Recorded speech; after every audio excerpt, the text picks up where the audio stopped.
Nah, ini adalah dasar dalil yang menunjukkan diwajibkan bagi orang-orang yang memiliki kemampuan untuk berkurban. Al-Musayyab juga mengatakan bahwa mereka ini adalah orang-orang yang berpendapat bahwasanya berkurban itu hanyalah perkara yang sunnah saja, tidak sampai pada derajat wajib. Kalau derajat wajib maka itu akan memberatkan orang, karena Rasulullah SAW tidak memaksa juga dan tidak mewajibkan umatnya untuk berkurban. Rasulullah Bismillahirrahmanirrahim. Alhamdulillahirabbil alamin. Bismillahirrahmanirrahim. Assalamualaikum warahmatullahi wabarakatuh. Alhamdulillah hamdan katsiran thayyiban mubarakan fi kama yuhibbu rabbuna wa yarda. Asyhadu an la ilaha illallah iqraran bihi wa tauhidan wa asyhadu anna Muhammadan abduhu wa rasuluhu, amma ba'd. Ayyuhal ikhwan wa akhwati fillah rahimani wa rahimakumullah jami'an. Kita bersyukur kepada Allah Subhanahu wa taala atas curahan nikmat yang Allah Subhanahu wa taala berikan kepada kita. Alhamdulillah, pada kesempatan kali ini kita melanjutkan pelajaran kita dan sekarang adalah terkait dengan kurban, karena sekarang akan menuju Lebaran Idul Adha yang tentunya seseorang itu akan berkurban. Nah, di sini ada hal yang perlu kita bahas terkait dengan apakah hukum bagi orang yang berkurban, apakah wajib atau sunnah. Nah, terkait dengan wajib atau sunnahnya orang yang berkurban, tentunya kita harus menjelaskan berdasarkan dalil-dalil dan pendapat para sahabat radhiyallahu taala anhum. Kaum muslimin yang semoga dirahmati Allah Subhanahu wa taala, terkait dengan menyembelih atau berkurban, ini adalah sesuatu yang disyariatkan di dalam agama ini, disyariatkan di dalam Al-Quran dan sunnah Rasulullah Sallallahu Alaihi Wasallam. Yang jadi pertanyaan adalah, apakah berkurban ini adalah wajib atau sunnah? Nah, di sini kita akan membawakan ada yang harus kita bahas terkait dengan pendapatnya atau yang dilakukan oleh Abu Bakar dan Umar. Apakah berkurban atau menyembelih di setiap Lebaran Idul Adha itu adalah wajib atau sunnah? Wajib bagi seluruh kaum muslimin atau wajib bagi yang mampu saja atau disunahkan saja? Nah, pertama yang kita harus bahas yaitu kita mulai dari yang para ulama berbeda pendapat di dalamnya. Nah, pendapat yang pertama yang mewajibkan untuk berkurban di setiap Lebaran Idul Adha. Nah, ini adalah terkait dengan orang yang memiliki kelebihan, ya, bukan orang yang tidak memiliki kelebihan kemudian diwajibkan, ya. Jadi pendapat yang pertama yang kita bahas adalah yang mewajibkan untuk berkurban. Nah, jadi kita harus garis bawahi bahwasanya hanya orang yang pendapat ini adalah dikhususkan kepada orang yang memiliki kemampuan. Ya, kalau tidak memiliki kemampuan kemudian berkurban, yaitu akan memberatkan bagi mereka. Maka ini yang memiliki kelebihan. Mereka berpendapat dengan dalil yang pertama adalah Quran surah Al-Kautsar ayat kedua. Allah Subhanahu wa taala berfirman, "Fashalli li rabbika wanhar." Maka dirikanlah salat karena Rabbmu, wan nahar, dan berkurbanlah dan menyembelihlah. Artinya ini adalah di hari an-nahar, yaitu ketika orang selesai melaksanakan salat Idul Adha. Nah, Rasulullah Shallallahu Alaihi Wasallam diperintahkan oleh Allah Subhanahu Wa Taala, maka inilah dasar orang yang mengambil hukum bahwasanya diwajibkan bagi orang yang mampu untuk berkurban. Nah, karena di sini ada kata perintah wan nahar dan menyembelihlah atau berkurbanlah. Dalam kaidah ilmu fikih bahwasanya asal dari perintah itu adalah al-wujub, ya, dia adalah suatu kewajiban. Maka mereka berpendapat bahwasanya Rasulullah Shallallahu Alaihi Wasallam diperintahkan untuk berkurban, maka umatnya juga harus mengikuti Rasulullah Shallallahu Alaihi Wasallam. Nah, tapi di sini juga sebenarnya ada yang perlu kita bahas juga ya, karena Rasulullah itulah teladan, maka diwajibkan baginya untuk berkurban. Maka yang mengikutinya umatnya menjadikan Rasulullah Shallallahu Alaihi Wasallam sebagai contoh. Allah Subhanahu Wa Taala menjadikan Rasulullah Shallallahu Alaihi Wasallam sebagai contoh, maka diperintahkan kepada Rasulullah. Nah, maka di sini orang-orang juga para ulama berpendapat bahwasanya umatnya juga harus mengikuti Rasulullah Shallallahu Alaihi Wasallam dan juga diwajibkan dengan syarat mereka mampu. Karena Rasulullah Shallallahu Alaihi Wasallam adalah teladannya bagi umatnya. Laqad kana lakum fi Rasulillahi uswatun hasanah. Sesungguhnya bagi kalian pada diri Rasulullah Shallallahu Alaihi Wasallam terdapat contoh yang baik. Naam, ini dalil yang merupakan orang berpegang bahwasanya Rasulullah Shallallahu Alaihi Wasallam Allah wajibkan, maka umatnya juga mengikutinya, wajib bagi mereka untuk mengikuti Rasulullah Shallallahu Alaihi Wasallam. Ya, tetapi dalam perkara menyembelih, naam, di situ ada orang yang tidak mampu, maka kita akan melihat sebentar ya. Kemudian dalil yang kedua, bahwasanya telah datang sebuah hadis yang diriwayatkan oleh Abu Hurairah radhiyallahu taala anhu. Ini juga dalil yang mereka orang berpegang dengan dasar wajibnya orang yang memiliki kemampuan untuk berkurban. Hadis ini juga diriwayatkan oleh Abu Hurairah dengan derajat hasan yang dihasankan oleh Syekh Al-Albani. Taib. Hadis riwayat Ibnu Majah, dengan nomor hadis 3123. Rasulullah Shallallahu Alaihi Wasallam bersabda, "Man kana lahu sya'atun wa lam yudhi fala yaqrabanna musallana." Taib, ini keras juga ya artinya ya kalau kita lihat. Siapa yang memiliki kelebihan, rezeki, wa lam yudhi, kemudian dia tidak menyembelih, fala yaqrabanna musallana, maka janganlah dia mendatangi musalah kami, yaitu tempat salat kami. Nah, ini adalah menunjukkan, para ulama juga berpendapat bahwasanya dalil ini menunjukkan adalah peringatan keras bagi orang-orang yang memiliki kelebihan.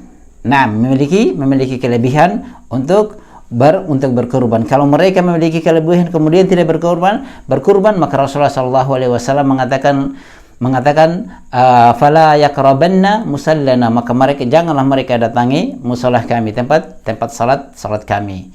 Nah, ini adalah dasar dalil yang menunjukkan diwajibkan bagi orang-orang yang memiliki kemampuan untuk berkurban. Jangan dipahami bahwasanya yang tersebar di kalangan masyarakat berkurban itu hanya satu kali saja, dan kurban itu adalah hewan kendaraan yang akan mereka tunggangi nanti ketika meninggal.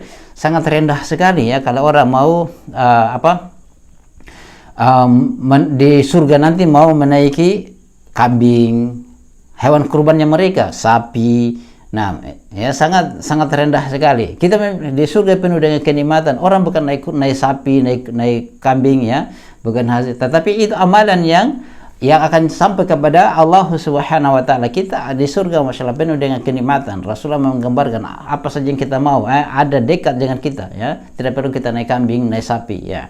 Tetapi itulah pemahaman yang muncul di masyarakat sehingga mereka hanya satu kali saja seumur hidup untuk berkurban. Padahal tidak. Ketika mereka memiliki kemampuan dalam sisi harta, sebagaimana disebutkan oleh Imam Syafi'i bahwasanya orang yang memiliki kemampuan adalah orang yang memiliki kelebihan harta pada hari berkurban, kemudian pada hari-hari tasyrik. Itu ya dikatakan orang memiliki kemampuan di dalam sisi rezeki. Naam, kalau orang yang tidak memiliki rezeki, ya mereka yang akan diberikan dari hewan kurban tersebut. Naam, itu pendapat yang pertama terkait dengan berkurban ya. Jadi mereka yang berpendapat wajib tadi, mereka berdalil dengan Quran surah Al-Kautsar ayat 2, fasholli li rabbika wanhar, dan dirikanlah salat karena Rabbmu dan berkurbanlah. Naam. Karena asal perintah adalah adalah wajib. Nah, kemudian yang kedua, dalil yang kedua dari hadis riwayat Ibnu Majah dari Abu Hurairah, sahabat Abu Hurairah radhiyallahu taala anhu, bahwasanya Rasulullah sallallahu alaihi wasallam bersabda, "Man kana lahu sa'atun wa lam yudhi fala yaqrabanna musallana." Siapa yang memiliki kelebihan harta kemudian dia tidak berkurban, maka janganlah dia mendekati tempat salat kami. Ini dasar peringatan keras dari Rasulullah sallallahu alaihi wasallam bagi orang yang memiliki kelebihan untuk berkurban, tetapi dia tidak melaksanakan kewajiban tersebut. Baik, itu pendapat yang pertama. Pendapat yang kedua, pendapat yang kedua adalah yang sunnah, yang disunahkan. Nah, ini yang perlu kita bahas juga. Nah, dari yang tadi juga seharusnya kita lihat ya, bahwasanya fasali li rabbika wanhar, maka dirikanlah salat karena Rabbmu dan bersembelihlah atau berkurbanlah. Ini perintah kepada Rasulullah SAW, karena Rasulullah sebagai teladan maka umatnya juga mengikutinya. Bukan berarti umatnya mengikutinya harus memaksakan diri untuk berkurban, tidak, karena Allah tidak membebani seseorang sesuai dengan kemampuannya. Rasulullah sebagai contoh, maka dia diwajibkan untuk menjadikan contoh kepada umatnya, yang umatnya akan mengikutinya. Nah, karena hukum asal perintah adalah wajib, ya, tetapi tidak diwajibkan kepada umatnya, karena Rasulullah mengatakan tadi, man kana lahu sa'atun, siapa yang memiliki kelebihan harta, na'am, walam yudhi, kemudian dia tidak menyembelih, ini kelebihan harta. Na'am, kelebihan harta. Baik. Kemudian yang berikut adalah terkait dengan sunnah orang yang berkurban. Nah, di sini terkait dengan orang yang berkurban, apakah mayoritas para ulama berpendapat terkait dengan sunnahnya orang yang berkurban, orang yang berkurban yang memiliki harta. Naam, karena menyembelih kurban ini adalah dia sunnah muakkad. Naam, derajatnya hanya sampai pada sunnah muakkad, sunnah yang ditekankan. Naam, ini juga yang dipegang oleh ulama Syafi'iyah, kemudian ulama Hambali yang mereka berpegang dengan bahwasanya menyembelih berkurban itu adalah hanya sunnah muakkad saja. Kemudian juga di sana ada sebagaimana yang dipegang oleh berpendapat Abu Yusuf, murid dari Abu Hanifah. Naam, dia mengatakan juga bahwasanya ini adalah perkara yang di sunnah muakkad saja, bukan sampai pada derajat wajib. Nah, dan yang mengatakan sunnah juga ini adalah perbuatan dari siapa? Abu Bakar As-Siddiq. Dia mengatakan maupun dia melakukan dengan perbuatannya, termasuk Umar ibn Khattab, dan di sana juga Bilal. Naam, ada Sa'id bin Al-Musayyab juga mengatakan bahwa mereka ini adalah orang-orang yang berpendapat bahwasanya berkurban itu hanyalah perkara yang sunnah saja, tidak sampai pada derajat wajib. Kalau derajat wajib maka itu akan memberatkan orang, karena Rasulullah SAW tidak memaksa juga dan tidak mewajibkan umatnya untuk berkurban. Rasulullah SAW juga pernah bersabda sebagaimana yang diriwayatkan oleh Imam Muslim dari Ummu Salamah. Naam, Rasulullah SAW bersabda, "Idza ra'aitum hilala dzil hijjah wa arada ahadukum ayyudhiya falyumsik an sya'rihi wa azfarihi." Naam, Rasulullah SAW bersabda, "Idza ra'aitum hilala dzil hijjah," apabila kalian telah melihat Dzulhijjah, artinya sudah masuknya bulan Dzulhijjah. Wa arada ahadukum ayyudhiya, dan salah seorang di kalian berkeinginan. Naam, dan salah seorang di kalian berkeinginan untuk berkurban. Falyumsik an sya'rihi wa azfarihi, janganlah dia memotong rambutnya dan memotong kukunya. Nah, ini Rasulullah SAW mengatakan bahwasanya wa arada ahadukum ayyudhiha, siapa yang memiliki keinginan untuk menyembelih, untuk berkurban. Nah, ini menunjukkan bahwasanya bukan suatu kewajiban. Nah, inilah perbuatan yang dilakukan juga oleh Abu Bakar As-Siddiq dan Umar ibn Khattab. Mereka 1 sampai bahkan 2 tahun tidak melaksanakan kurban karena mereka khawatir jangan sampai kaum muslimin itu menganggap bahwasanya berkurban itu adalah wajib. Karena Rasulullah juga pernah tidak melaksanakan kurban selama 1 sampai 2 atau 2 tahun. Maka Abu Bakar As-Siddiq radhiyallahu taala anhu, Amirul Mukminin, dan Umar ibn Khattab setelah Abu Bakar As-Siddiq, dia tidak melaksanakan kurban selama 1 atau 2 tahun, sehingga umatnya itu, sehingga kaum muslimin tahu bahwasanya itu bukan perkara yang diwajibkan. Mereka Abu Bakar As-Siddiq dan Umar ibn Khattab tidak melakukan kurban tentunya karena mereka melihat Rasulullah sallallahu alaihi wasallam juga tidak melakukan kurban pada 1 atau 2 tahun Lebaran Idul Adha. Naam, dia tidak melaksanakan kurban. Nah, ini perbuatan Abu Bakar As-Siddiq dan Umar ibn Khattab sebagaimana yang diriwayatkan dalam hadis Al-Baihaqi, bahwasanya Rasulullah itu pernah tidak melaksanakan kurban. Nah, ini pelajaran bagi kaum muslimin yang menjadikan Rasulullah sallallahu alaihi wasallam sebagai teladan. Maka pendapat Abu Bakar As-Siddiq ini dipeganglah oleh para ulama, termasuk Abu Hanifah, termasuk Imam Syafi'i, yang mengatakan bahwasanya mereka berpendapat bahwasanya berkurban itu tidak wajib, hanya dia sampai derajat sunnah muakkad. Muakkad itu artinya perkara yang ditekankan, ya, bagi yang memiliki kelebihan harta, yaitu di hari Lebaran, hari berkurban, atau kemudian di hari-hari tasyrik, maka dia disunahkan sunnah muakkad untuk berkurban. Kalau orang yang mewajibkan untuk berkurban, maka dia kalau meninggalkan mendapatkan dosa, ya. Kalau dia hanya berpendapat sesuai dengan pendapatnya para sahabat, kemudian Imam Syafi'i juga mengatakan seperti begitu, kemudian dia tidak mendapatkan dosa ketika dia meninggalkan. Tetapi kalau dia mewajibkan, maka dia setiap tahun berkurban. Nah, kalau dia tinggalkan, maka dia mendapatkan dosa. Iya, karena wajib, ya, perkara yang wajib telah berat, ya, berat. Dia ditinggalkan dapatkan dosa. Nah, kalau yang berpegang dengan dia hanya sunnah saja, maka kalau ditinggalkan tidak mendapatkan dosa. Tetapi kalau memiliki harta, berkurbanlah. Nah, berkurbanlah karena Rasulullah Shallallahu Alaihi Wasallam itu adalah teladan kita yang dia berkurban. Nah, tetapi dia pada 1-2 tahun, pada beberapa tahun dia tidak melaksanakan kurban sebagai pelajaran. Karena dia sebagai teladan yang umatnya akan mengikutinya, bahwasanya tidak diwajibkan. Nah, ini juga pelajaran bagi kita bahwasanya kalau orang yang mau berkurban, maka janganlah dia ketika dia sudah meniatkan untuk berkurban, janganlah dia menggunting rambutnya, semua yang berkaitan dengan dirinya.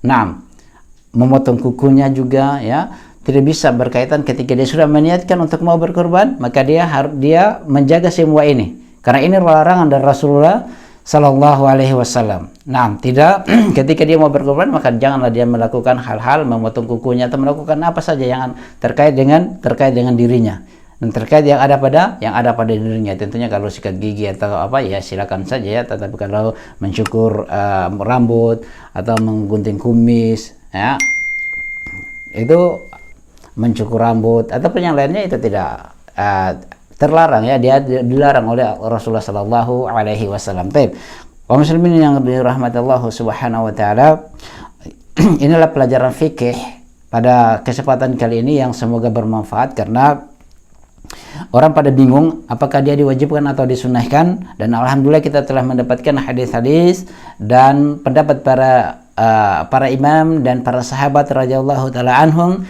terkait dengan hukum bagi orang yang berkurban. Nah, jadi yang berpendapat terkait dengan sunnah itu pendapatnya Abu Bakar As-Siddiq, Umar ibn Khattab, dan perbuatan mereka juga, mereka tidak mengerjakannya, ya, selama 1-2 tahunnya. Kemudian juga ada di situ pendapatnya dari para imam ulama Syafi'iyah dan ulama Hambaliyah. Termasuk di situ Bilal juga berpendapat bahwasanya berkurban tidaklah diwajibkan, hanyalah sunnah, karena Rasulullah Sallallahu Alaihi Wasallam pernah juga tidak berkurban pada pada hari Lebaran. Nah, semoga bermanfaat dan semoga Allah Subhanahu Wa Taala merahmati kita, dan kepada antum yang berkurban, luruskan niatnya antum. Semoga Allah Subhanahu Wa Taala menerima semua niat kebaikan itu di sisinya dan menjadi pahala bagi kita, bagi antum dan bagi kita semuanya yang senantiasa mengajarkan kebaikan. Nah, semoga bermanfaat. Subhanakallahumma bihamdika asyhadu an la ilaha illa anta astaghfiruka wa atubu ilaik. Assalamualaikum warahmatullahi wabarakatuh.